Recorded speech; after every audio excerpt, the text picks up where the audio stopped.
call this meeting to order. And it looks like it's right at 2:30 or 2:32. And I just wanted to remind everyone about the purpose of this board, which is to promote, market, and sell convention and tourism-related business in the Nacogdoches area, to further the promotion of tourism and publicity for the area, and to promote Nacogdoches as a tourism destination. And all that can be found on the city's website. So that's our charge as a board, to support the Nacogdoches Convention and Visitors Bureau and help guide them. So with that, we'll take a look at our minutes from last time. And once you've had a chance to review your minutes, if you would, I would entertain a motion to, well, actually, yes, a motion to approve the minutes, and then we'll move on to our treasurer's report. So moved. Second. All right, all those in favor? Aye. Okay, minutes have been approved, and Aye. now we'll hear our financials from Cheryl. Yes, ma'am. We're relearning this in-person Yes. business here. Y'all should have the financials in your packet. I don't really have anything to say. I'll be here to answer questions if. Remember that many of the things that are over the percentage is based, because we're 50% of the way through the year on the budget, but for example, almost all the travel expenses happened with the TACB conference, so when that's spread out over 12 months, the percentage doesn't get so bad. Although,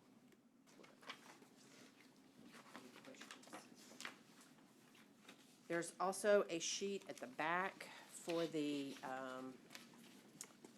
CD quotes that we received, and I just need to know what y'all want to do about those.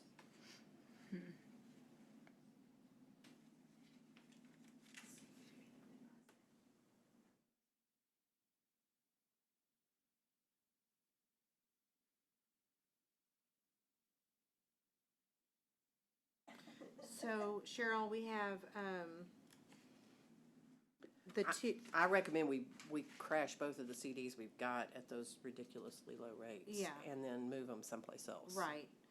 So, and we're thinking we would move it into a 1-year term, or what's your recommendation on that? I don't have any preferences. I don't see any reason we shouldn't.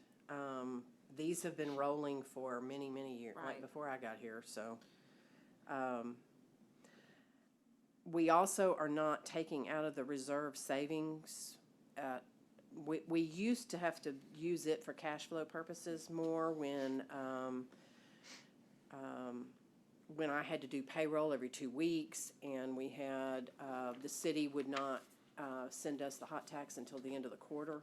But now that they're sending it to us on a regular basis, and we pay the city once a month back for the payroll, we have not had the cash flow issues we had before. So I was considering that we could take both of those CDs, roll them into the savings account, and then turn around and write $100,000 out.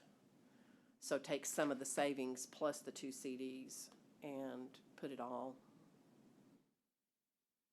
That would give us the most bang for our buck, because we're Right. not getting very much on that No, savings at account all. either. I think that's a great idea. Any thoughts on that?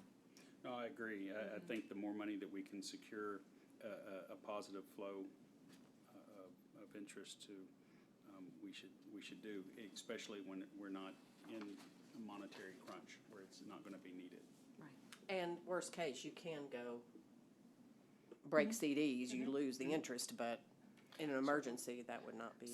And to that point, the regions, which is no interest really at all, I mean, we'd break that term and go ahead and move it out? Well, I mean, we're gonna give up $1.84. Exactly, I mean, right, yeah, just yeah. making sure. Maybe, that's no if it's that problem. much, I'm not sure. There's no other penalty for No, that. Okay. no. I would agree, and Yeah. I would suggest the 1 year.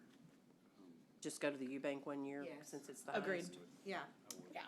I think that's being a good steward of our reserve, so. Right now, we have Sherry and me and Damon and John on all of these. All of them told me in order to set a new one up, we all have to be there at the same time and sign for them. So. The entirety of the board or the No, the executive? or the group? three or the Okay. four, how many ever, I mean, it's up to us who we Okay. wanna put on it. Yeah, we need to switch that over to That's Shay, fine. certainly. And maybe just do three instead of Yeah, four? probably Yeah. so, I think so. I didn't have to go through that all at once last time, but, Because we were just changing it. okay, I got you. Oh, now we're. Now we're gotcha. starting Now- new. Now I understand. You're putting your name on the bottom line. I got you. Yes. I guess. What they told me is I could go ahead, since I'm on these, I can go ahead and cash these in and go get them deposited all in the savings account, Okay, so that we come up, if it's just you, me, and Sherry, we come up with a time we can meet at Eubank, and, I can just write a check out of the okay, savings account. okay, that sounds good. Do we need an action item or a vote on this? No. Just to cover Just for- basis. Okay. As long as it is on the agenda, right? It's, well, we don't have to approve the financials, we just have to hear the report, so, I'll entertain a motion, though, to withdraw the two CDs that we have, to deposit them into the, savings account, and then to move them into one CD at a higher interest rate at Eubank For $100,000. for $100,000. Motion that we do that. Second. All those in favor? Aye. Either, just Yeah. whichever. Pick one. Okay. That'll do. Larry, you lost that one, sorry. No, she said Lowlex. She's using Oh, both. wow, Lowlex, okay, So yeah. combo, combo approval. All right, Okay. good I will- deal. I I will feel work good on about that. That's a good step forward and. That makes more being- sense. It does. Like, Yeah, makes I a lot mean, more come on. sense. Okay, I like that 4% too, because that, I mean, that surprises me that we're creeping back up to some of that. That's good. Yeah, good deal. Yeah, compared to the .01. Well, what's interesting is, I sent it to all 7 banks, and the only 3 that didn't respond are where we already had accounts. Oh, well. I felt comfy with us. I guess. Interesting. Yes. They already have it and Why bother? Don't need to worry about it. spread the wealth. Yeah. Well, now we're gonna move on to our staff reports, and we'll hear from our Executive Director, Sherry Morgan, first. It's that time again. We need to begin the process of building out next year's budget for our next fiscal year. We'll probably do best with a budget workshop where we all attend. So if I can get availability of board, we can get that on the books and schedule it and get out ahead of the process. I'm still waiting for Pam Kerbo in Finance always gives me our forecasted number for our budget. I still don't have that, but we'll be getting that as soon as she has time to do it. So that should be coming forthwith, but it should be at least what we had to work with last year, if not more. Can you kind of give everyone the timeline for the budget, process for the city? So first we need to make our budget, and then the board needs to approve that budget. And then our budget gets presented along with our marketing plan for next year to city council, and they approve it. And then the final, I think at that point, we're clear from our place. The city's budget doesn't get finalized sometimes until August or September. And then we're good to go October 1. But our part in it should be completed by July safely. So would a mid-May budget workshop be acceptable? I know, Larry, we've got the end of school, the next 2 weeks are a little Yeah. crunchy. Yeah. We could even do it in June. I mean, Okay, I don't think it's going to take that long. We only have X amount of dollars, and most of it is automatically used up after salary and marketing. Okay. So it's not like we have a lot, but there are some different things that we've heard presentations on, different software packages. If we can find the money to do, it might be nice to consider those. There's always opportunities to clean up our line items on our budget to try and more adequately and efficiently represent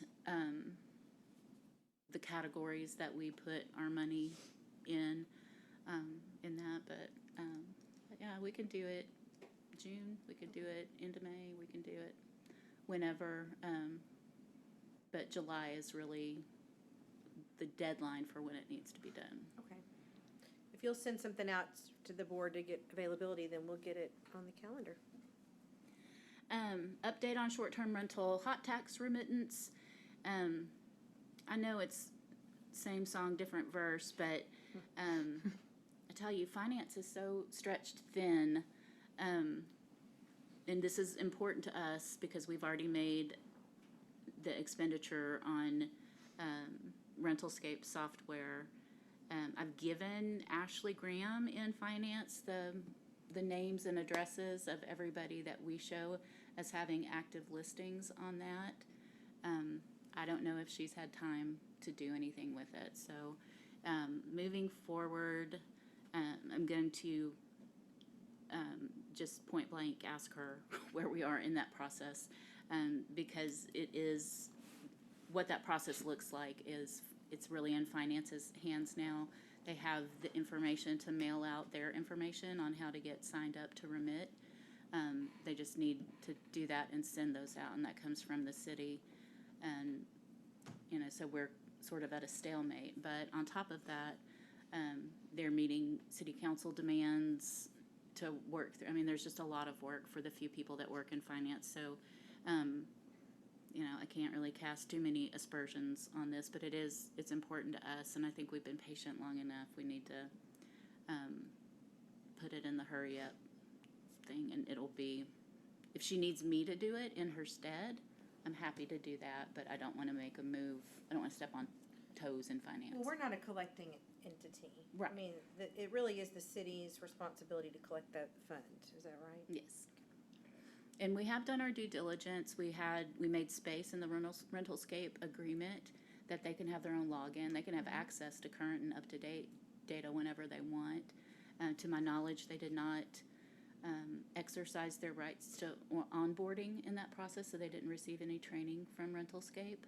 And that was by their choice, not that it wasn't offered. But it is a very simple platform to pull up. When you say they, The finance department. okay. We got seats on it for them that they can use. Would it be any help if this body took some action or made a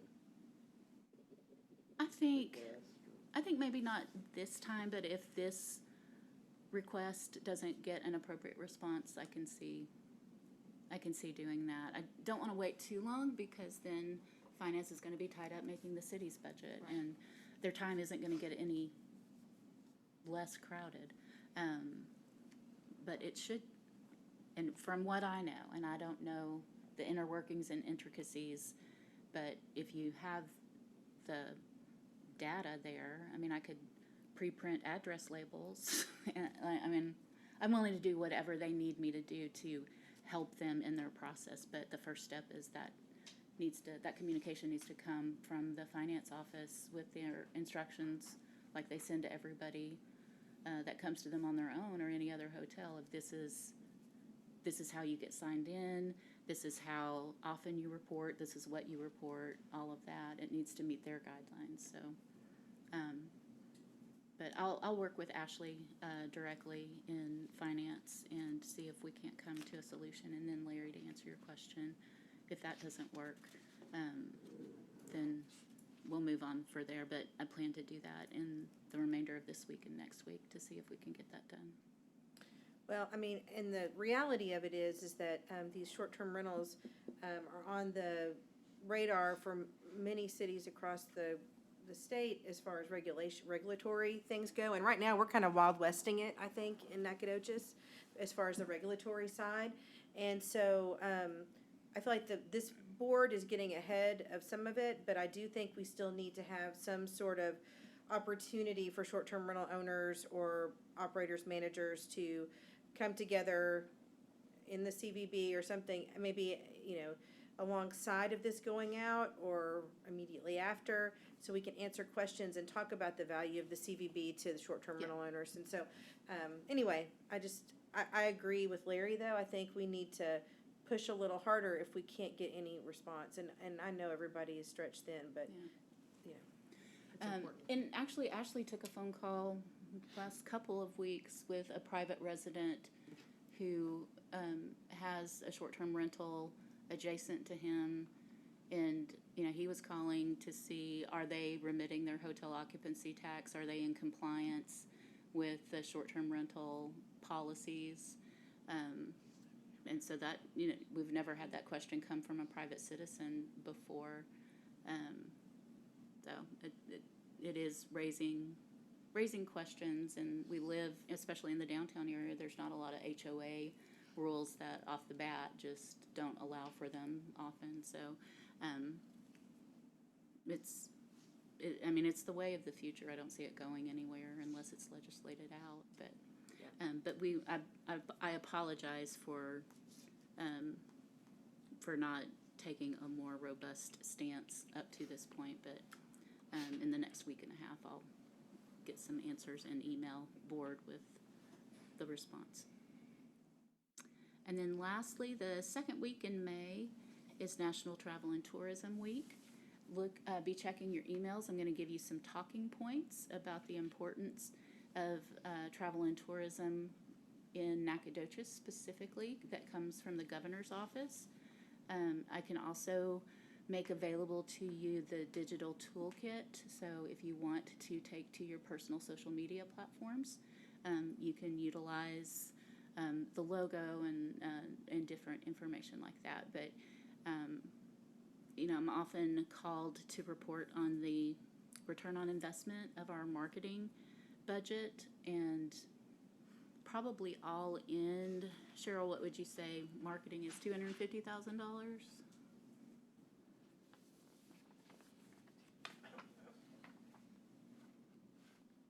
Or 160? 150 out of, well, the whole marketing is 177. So probably at the end of the day, $177,000 to $200,000. That's monopoly money. Those are restricted funds that we use for our marketing. And annually, on average, the governor's office tells us that direct traveler spending puts back an estimated $2 million in the general fund for Nacogdoches. So that is a big return on investment, and it takes unusable money or restricted use money, and it creates actual money that we can build fire stations, we can buy police vehicles, we can replace lampposts and traffic signals that need work. So that money goes back into the general fund, which benefits the citizens of Nacogdoches. It also goes to directly impact property tax and different things like that. So check your email, and I'll be giving you some talking points and ways to share that information. As is always, for me at least, and I know some of my peers in the industry, December Sherry makes some really big plans for Travel and Tourism Week. She is hyped up. She is ready to go. She's ready to promote. April Sherry, she's tired. And the cost of some of these endeavors doesn't seem all that important, as December Sherry made reference to. So we still are going to acknowledge it. We're going to put an infographic on a sign outside of the building. We'll be doing a lot of social media pushes on it. Our anchoring event for Travel and Tourism Week is the Sail on the Trail. So we feel like we're going to do to represent Travel and Tourism Week in a positive way. But we had bigger plans that just not executable for us this year. So we'll add it to next year's list of things to do, but did want to make you aware of the date and make you aware to be on the lookout in your emails for those talking points. And the messaging really is for advocacy during that week. I mean, it is somewhat outward facing to visitors, but really what we want to try to accomplish is get the word out as to why this industry is important. Exactly. And that it is, there's people that still deny that there's something to do in Nacogdoches, that Nacogdoches has activities. Yeah. Every day. And, we battle that, and there's still Constant battle. misunderstanding of what it is that we actually do. that we're not just a place for Mike to stand and be handsome and service guests, or hand out brochures or maps, that there's a whole lot more. And we make it look easy and we make it look fun. It is fun, but it ain't easy all the time. But I take that as a compliment that we make it look so effortless. But there really is, there's driving factors, and there's not a decision that I make that isn't backed up by data that I pour over daily and weekly to see how we're tracking against our competition, or against trends, our target markets, things like that. So, you know, it is just advocacy and awareness, and specifically for those residents to see what they are living in, this community that they're living in through different lenses, because they matter. You know, if they are house proud and they keep up their gardens, that adds to tourism. If they're friendly to people in line at the bank or in restaurants, that matters. It all adds in to the overall brand identity of Nacogdoches, how people walk away from their experience in Nacogdoches feeling, because it's those feelings that are going to make them book a second and third and fourth trip, and that's what we want. And that is my report. All right. Well, now we'll hear from Shelby Lero, who joined us last time via Zoom from my office at SFA, and so she's here in person. She's real. She's real. I think you're missing class too, but we'll give you a pass, right? Shelby? No, I'm not missing class. Oh, good. Okay. I just have induction Oh, okay. in 6 minutes. Okay, we'll get you out of here. Okay, so we've had. Hold on. Let me tell them about your this is for the Hospitality Eta Sigma Delta Honor Society. So yes, congrats. I get my senior cord today. Yay. Okay. I got Sorry, you. Shelby. No, you're good. We've had a couple NAC snacks. We had one in February, which when we last met, it had not happened yet, and then we had another one in March. I think they both went really well. Everybody seemed to have fun and enjoy it. I'm going to talk about Wine Swirl first. I think Wine Swirl went really well. We had the packet pickup at the CVB. I thought that was a fun kind of add to it. I've never been to one, so I didn't know. I also made a $1,300 sale that night. Wow. To, yeah, on our merchandise. Wow. Okay, good. We probably spent an hour talking to this lady. Like, she was intuitive. That's the miracle of wine.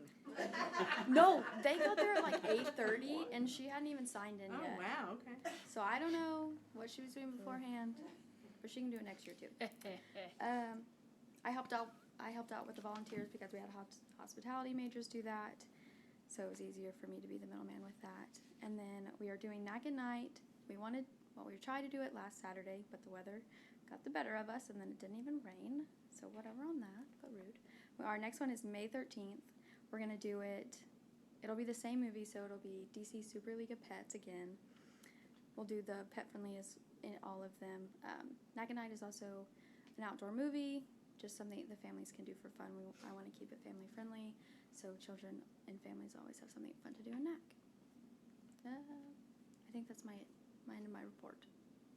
All right. And Shay had brought up a question. You know, we had made a stance that, well, initially we had broadened our scope of work to include event planning, and then we made, we reversed that decision to go back to promotions, and then here we are doing NAC Snack Friday and this NAC at Night movie thing. Shelby came up with this iteration of NAC at Night on her own, and so we are doing this. We're doing it through sponsorships, and it's really being used as on-the-job training for Shelby.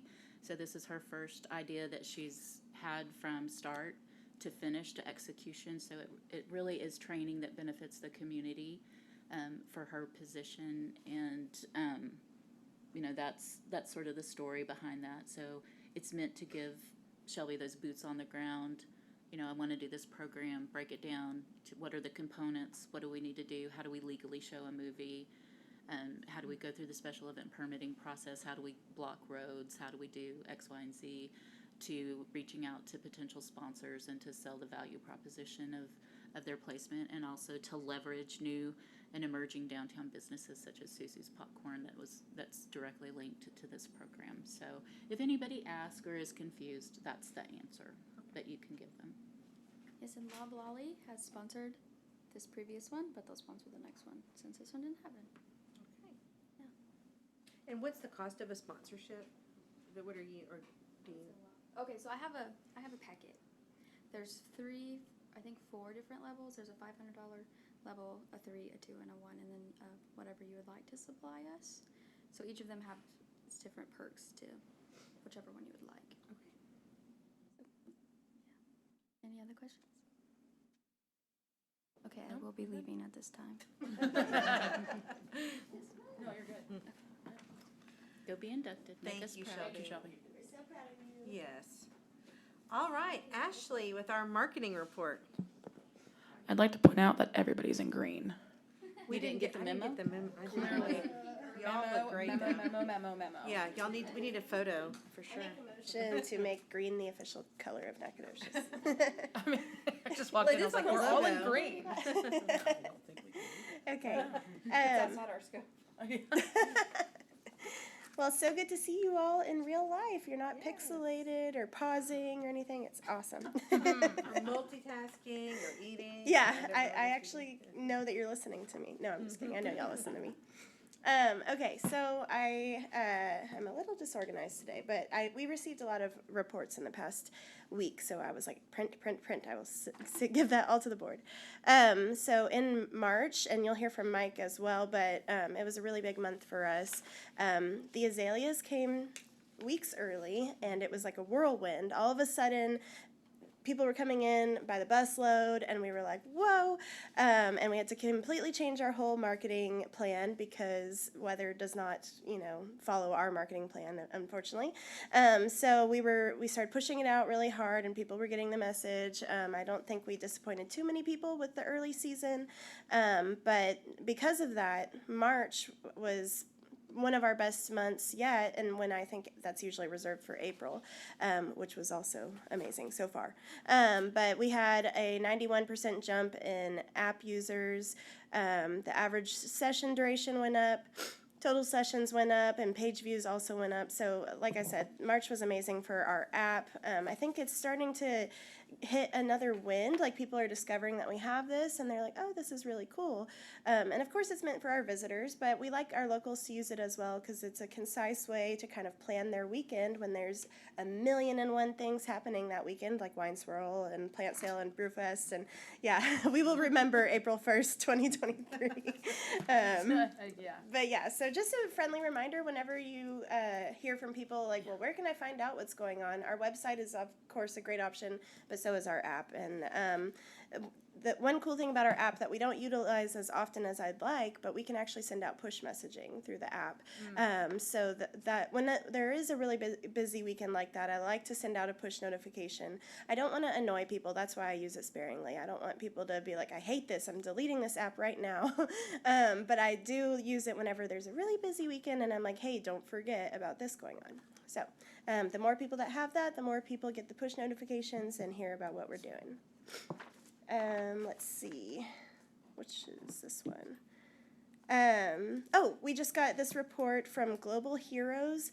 This is an ad that Sherry and I have been experimenting with in Canada. And the reason why was because we had noticed on our website analytics that we do have a fairly large amount of people in Canada that are looking at Nacogdoches. My hypothesis is these are snowbirds. They're looking for authentic Texas history, and they want to get out of the freezing cold snow, so they come to Texas. And I think Nacogdoches pops up on their radar because we are the oldest town in Texas, and we have that authentic Texas history. So we placed some digital ads with them, and we reached 220,000 people. Let's see, we had about 12,000 engagements and 8,000 likes, and so I think that was a really beneficial ad. And again, people outside of the tourism world would be like, why are you advertising in Canada? But it just goes to show our internal marketing is based on something that the average public does not see, and they don't understand what we're doing. So in Travel and Tourism Week and beyond, just try to remind people that the tourism department is doing bigger things than you realize, and we're doing it with data-driven marketing results.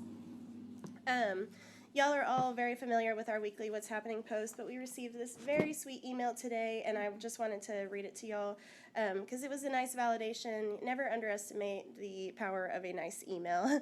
And this also goes out to Natalie, our intern, who's not here right now, but she has actually been doing the What's Happening for the past few months. She started that while I was on maternity leave, and it's been a really big help for me because it frees up that time for me to focus on other things. And she's about to leave, so I'm really sad about that. But this is from Robbie Goodrich, who's the director of Fine Arts at SFA. She said, "Hi, Ashley. I know I have commented before on what a great job you do with the What's Happening, but I wanted to say thank you once more. No doubt more people are learning about our fine arts events through this on Facebook and other social platforms. Thanks for going the extra mile." So that was just really nice to hear because fine arts is something that the average visitor or even average citizen might not be aware of.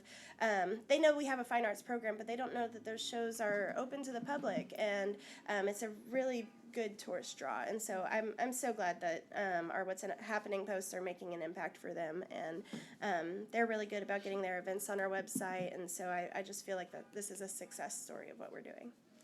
I feel like I'm talking a lot, so I'm going to go ahead and cut my report short because this is just more website analytics. We had 11,000 users in March, which is on the higher end. We usually see 6,000 to 8,000. So I expect even larger numbers for April. Like I said, March and April have just been huge.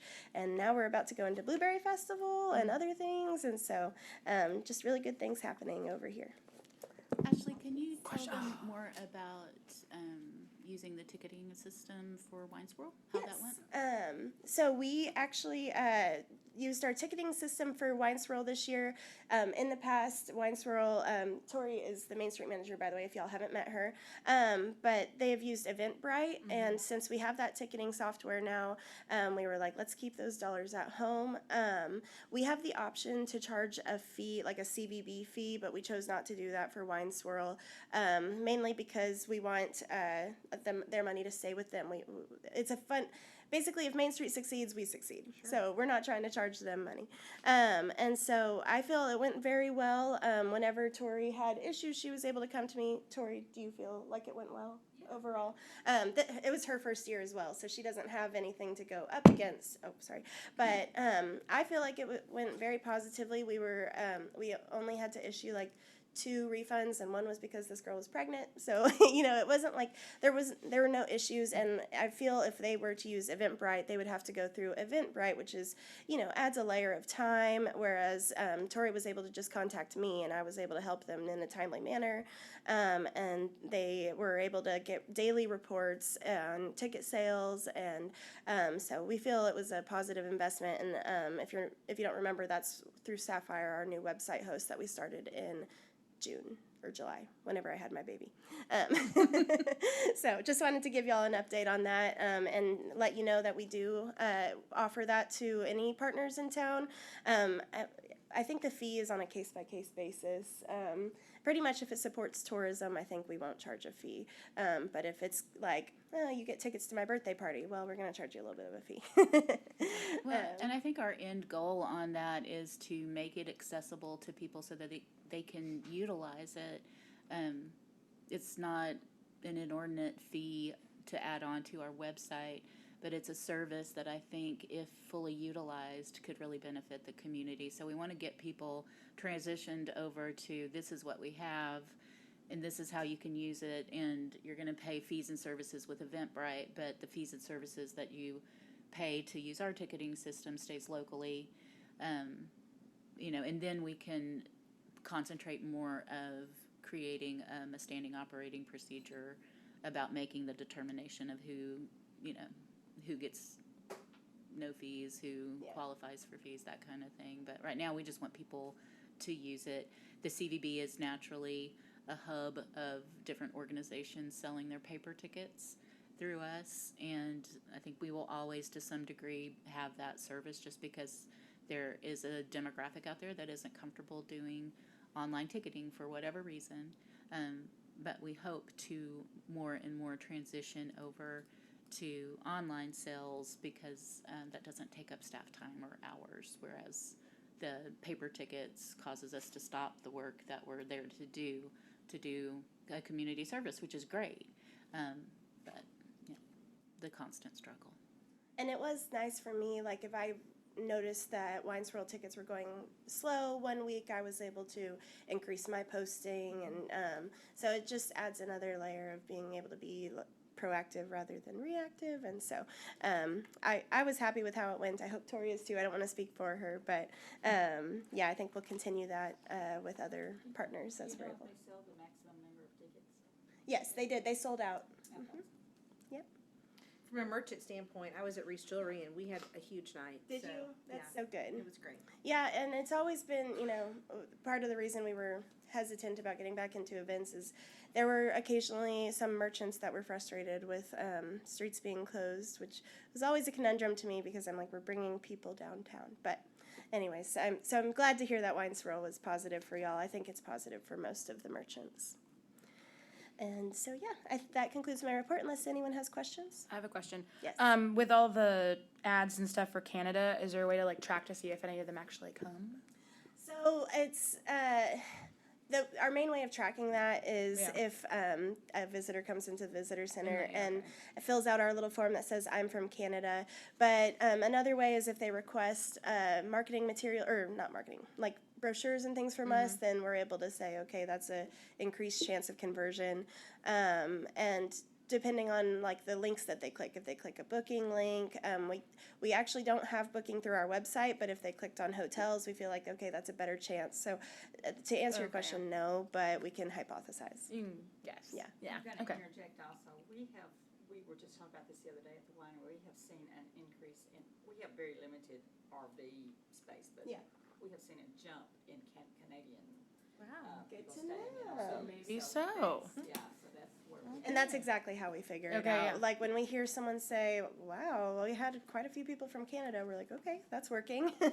And another weird one, I think I mentioned it before, is we've got quite a few in the Netherlands. I don't know if we're going to advertise in the Netherlands anytime soon because it's, you know, across waters, but I mean, it's still really cool. So, Awesome.